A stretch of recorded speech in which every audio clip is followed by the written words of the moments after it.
হঠাৎ বাচ্চারা যখন একটু মুখরোচক ভালো কিছু খেতে চায় তখনই আপনি বাড়িতে থাকা চিকেন দিয়ে খুব সহজেই বানিয়ে নিতে পারেন এই রেসিপি। এটা বাড়িতে থাকা চিকেন দিয়ে অতি সহজেই বানিয়ে নিতে পারবেন, বাচ্চারাও খুব খুশি হবে। এর জন্য প্রথমে আমি নিয়ে নিয়েছি বাড়িতে থাকা চিকেনের টুকরো ছিল আমার, সেগুলোই মোটামুটি 300 থেকে 350 গ্রাম পর্যন্ত। সমস্ত চিকেনের টুকরোগুলো আমি ধুয়ে প্রথমে পরিষ্কার করে নিয়েছি। ভালো করে পরিষ্কার করার পর এগুলোকে আমি লম্বা লম্বা করে কাটার চেষ্টা করব। যেহেতু এগুলো বাড়িতে থাকা চিকেন, সেহেতু এর কোনো কিন্তু শেপ থাকে না। আপনি যদি চিকেন বড় করে কেটে রাখেন, সেক্ষেত্রে আপনি বড় বড় করে স্ট্রাইপ করে নেবেন। আমার বাড়িতে ছোটো ছোটো ছিল, সেগুলো আমি ছোটো ছোটো করে লম্বা লম্বা করে কেটে নেওয়ার চেষ্টা করেছি। এইভাবে সমস্ত চিকেনগুলোকে আমি এক টুকরো টুকরো করে কেটে নেবো। খেয়াল রাখতে হবে যেন টুকরোগুলো লম্বাটে টাইপের হয়, তাতে কিন্তু এটা খেতে অনেকটা চিকেন স্ট্রাইপের মতো মনে হয়, দেখতেও ভালো লাগে, খেতেও ভালো লাগে। সমস্ত চিকেনকে আমি এভাবে হাড়গুলো বাদ দিয়ে লম্বা লম্বা করে কেটে নিয়েছি। এরপর সমস্ত চিকেনগুলোকে আমি একটা বোলের মধ্যে নিয়ে এটাকে ম্যারিনেট করব। প্রথমে আমি দিয়ে দিলাম সন্ধ্যা নমক বা যে কোনো লবণ আপনার যা আসে বাড়িতে সেগুলো, সঙ্গে একটু গোলমরিচের গুঁড়ো, একটু জিরে গুঁড়ো, হলুদ গুঁড়ো, লঙ্কা গুঁড়ো, একটু ধনে গুঁড়ো, তার সঙ্গে একটু চিকেন মশলা। এটা অপশনাল, আপনার বাড়িতে থাকলে দেবেন, নাহলে দেওয়ার দরকার নেই। আর দিচ্ছি সয়া সস আর টমেটো সস। এই দুটো কিন্তু মাস্ট আপনাকে দিতেই হবে। আপনি চাইলে একটু চিনি দিতেও পারেন, আমি চিনি দিইনি। এক্ষেত্রে সমস্ত কিছু মিক্স করে দিয়ে একটা ডিম ফেটিয়ে এর মধ্যে দিয়ে ভালো করে আমি এটাকে 30 থেকে 40 মিনিট রেস্টে রাখবো। এটা কিন্তু ম্যারিনেট করার জন্য মিনিমাম আপনাকে 30 মিনিট রাখতে হবে, তাহলে কিন্তু এটার ফ্লেভার ভালো আসে। এর মধ্যে একটু আদা রসুনের যে পেস্ট, সেটাও দিয়ে দেবো যেন এই ডিমের গন্ধটা না আসে। ভালো করে সব কিছুকে একসঙ্গে কম্বাইন হওয়ার জন্য 30 থেকে 40 মিনিট আমি এটাকে মিক্স করে ঢেকে রেখে দেবো নর্মালি। এরপর আমি নিয়ে নেব 1.5 কাপ পরিমাণে আটা বা ময়দা। আপনার বাড়িতে যা থাকবে আপনি সেটাই নেবেন। এর মধ্যে জিরে, হলুদ, লঙ্কা, ধনে আর একটু গোলমরিচ, সঙ্গে একটু টেস্টিং সল্ট বা বিট নুন, আর দিচ্ছে একটু আদা গুঁড়ো। এইভাবে সব কিছু মশলাগুলো দিয়ে মেখে নেবো। আপনার বাড়িতে আদা গুঁড়ো না থাকলে এটা দেবেন না, এটা অপশনাল।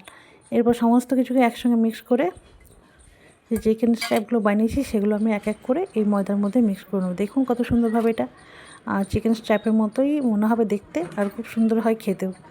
খুব ভালো করে এভাবে শক্ত করে আলতো আলতো করে মেখে আমি সমস্ত চিকেনের গায়ে আটাগুলো লাগিয়ে নেবো।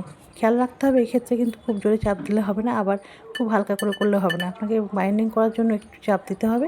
খুব সুন্দরভাবে ঝেড়ে নেবেন। দেখতে পাচ্ছেন কত সুন্দর এর মধ্যে চিকেন স্ট্রাইপের মতো স্ট্রাকচার চলে এসছে। রেস্টুরেন্টে আমরা যখন খাই তখন কিন্তু ঠিক এরকমভাবে ক্রিস্পি যে চিকেন তৈরি হয়, সেগুলো কিন্তু এভাবে তৈরি করে। আপনি নর্মালি যে কোনো চিকেনকে এভাবে করে ফ্রাই করে যদি খান, সেগুলোর টেস্ট কিন্তু একদম রেস্টুরেন্টের কেএফসি স্টাইলে করলে, বড় সাইজ করলে আপনি কেএফসি স্টাইলে যেরকম খেতে পারেন সেরকমই টেস্ট আসে। সমস্ত চিকেনগুলোকে আমি একই রকমভাবে একটু চাপ দিয়ে 2 থেকে 3 সেকেন্ড একটু চাপ দিয়ে ভালো করে নেড়ে চেড়ে এভাবে করে উঠিয়ে নেবো। দেখতে পাচ্ছেন খুব সুন্দরভাবে আমার কিন্তু স্ট্রাইপের মতো লম্বা লম্বা হয়ে চিকেনগুলো কিন্তু রেডি হয়ে যাচ্ছে। আপনি এই পর্যায়ে এগুলোকে কিন্তু ফ্রিজের মধ্যে 4 থেকে 7 দিন রাখতে পারেন। ডিপ ফ্রিজে এগুলোকে জিপলক ব্যাগে রেখে দিলে কিন্তু আপনি বাচ্চাদের টিফিনের জন্য বের করে করে রেগুলার এগুলো ফ্রাই করে দিতে পারেন। এরপর আমি একটা প্যানে তেল গরম করে নিয়েছি। তেল গরম করে সমস্ত চিকেন স্ট্রাইপগুলো এর মধ্যে দিয়ে নেবো। এক্ষেত্রে একটা কথা বলার আছে আমার, আমি যেহেতু সবসময় সরষের তেল ইউজ করে, আপনারা চাইলে সাদা তেল ইউজ করতে পারেন। আপনার যেটা ইচ্ছে সেটা ইউজ করতে পারেন। ভালো করে এগুলোকে হালকা করে ফ্রাই করতে হবে। অবশ্যই যদি আপনি চান হালকা করে ফ্রাই করে এগুলোকে ডিপ ফ্রিজে রেখে 15 থেকে 20 দিনের মতো সংরক্ষণ করে আপনি খেতে পারেন। আর এভাবে করে আপনি রেগুলারলি যে করেন সেই সঙ্গে সঙ্গে ভেজে খেলে টেস্ট বেশি ভালো আসে। অবশ্যই তাপটা কিন্তু আপনাকে খুব কম রাখতে হবে, মানে এই পর্যায়ে তাপটা যদি বেশি দেন তাহলে ময়দাগুলো পুরো পুড়ে গিয়ে এটা তেতো তেতো ভাব আসে। যদি আপনি তাপটা কম রাখেন তাহলে কিন্তু এগুলো টেস্ট খুব ভালো আসে।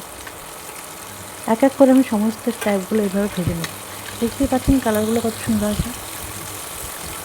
এই পর্যায়ে যদি আপনি আঁচটা কম না রাখেন তাহলে কিন্তু গায়ের রঙটা কিন্তু একটু কালচে আসছে, আর এটা খেতে একটু তিতো তিতো ভাব আছে। আপনি খুব কম আঁচে এভাবে লাল লাল করে ভেজে নেবেন। একটু সময় লাগবে কিন্তু খেতে অসাধারণ মুখমুখে হয়, আর স্বাদটাও কিন্তু অসাধারণ আছে। দেখতে পাচ্ছেন কত সুন্দর লাল লাল হয়ে এসছে। আমার স্ট্রাইপ মোটামুটি ভাজা হয়ে গেছে। এবার আমি সবগুলোকে এক এক করে তুলে নিই। এরকম করে আপনার বাড়িতে থাকা যে কোনো চিকেন এরকমভাবে রেডি করে নিতে পারেন, বাচ্চারাও খুশি আর মাও খুশি।